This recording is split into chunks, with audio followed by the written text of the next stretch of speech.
Hello and welcome to Sasol Natural Sciences Teacher Talk. I'm your host, Temba Nuk.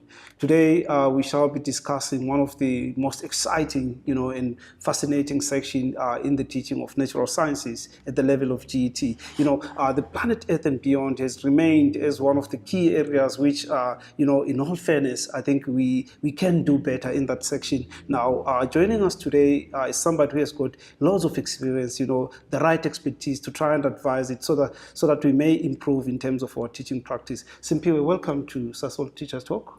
Thank you very much for having me.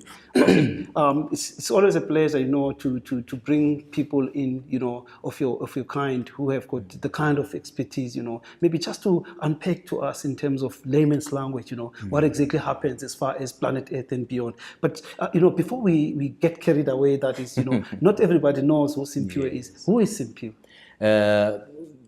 In a brief way, I'm Simphiwe Madlanga.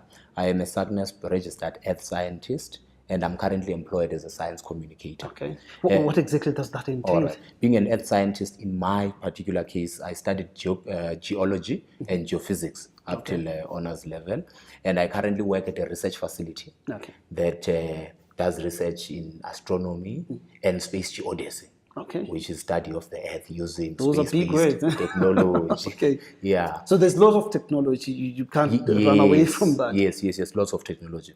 But the main thing and the reason I am here is to just talk about the work that we do with learners and educators in particular, because we deal with learners, of course, trying to demystify science and all of that, and trying to have them excited, but teachers have more contact time.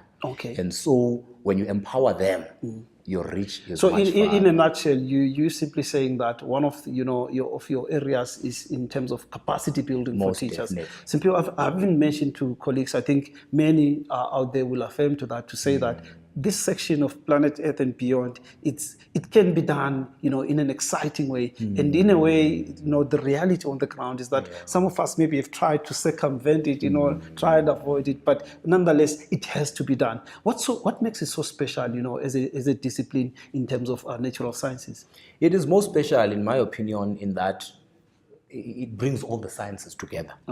What the person sees and interacts with on a daily basis. So we're simply saying that much as we want to appreciate the fact that science is every day, it's around us, this section becomes more relevant in that regard. In that regard, indeed. But unfortunately, perhaps teachers, due to limited resources, them not being confident in certain things, sometimes you find they move over, they glide over this section. Speaking of confidence, I'm one person who's also, not very comfortable with that section. So more than anything, bear in mind, it's also a learning experience for myself as well as a science practitioner, at that level, But strength competence, it's one area, I'm more comfortable with the work on physics and the chemistry, I also need support in terms of the life and living, which is your traditionally the biology, But on this one, how best maybe do you want to sell the idea of saying this section can be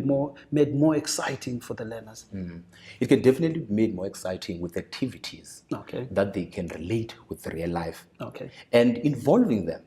For example, you might think because it's sort of higher grades in terms of the learning, that no, certain things we cannot do. But playing is the beginning of learning. So you can play even at those particular grades that you will be teaching, even if it's not early development, just so that these things people can remember and their emotions involved in them doing it. But also very important for teachers, they need to acknowledge that they can't know everything. Nobody does.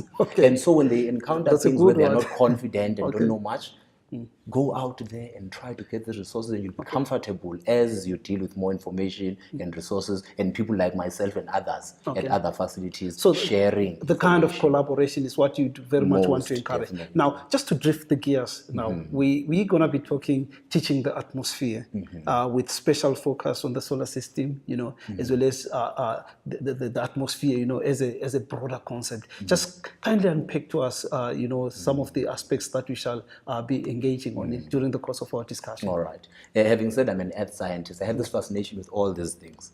And so being at a facility that deals in astronomy, it is us looking outward into the universe. But where are we? On the ground. Okay. And so we can talk about the ground itself, where you will have the lithosphere, which will be your crust and the upper mantle. And then you have this column above us, which is the atmosphere with its various layers. And beyond that, it's outer space, looking at all these objects in the solar system, the Milky Way galaxy, and beyond.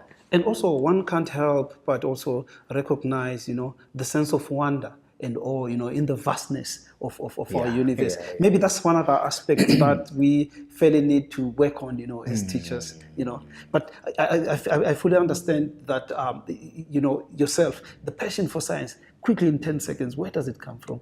The passion for science with me, I think it's being inquisitive. Okay.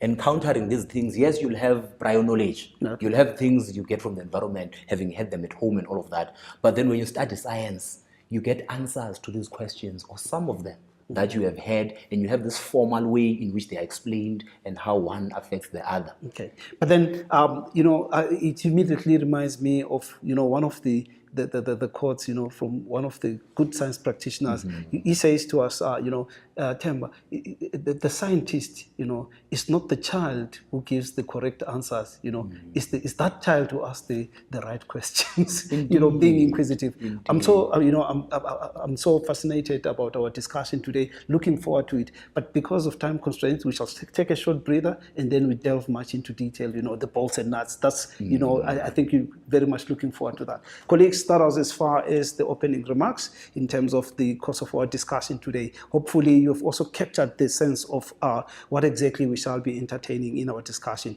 That said, let's go for a short breather.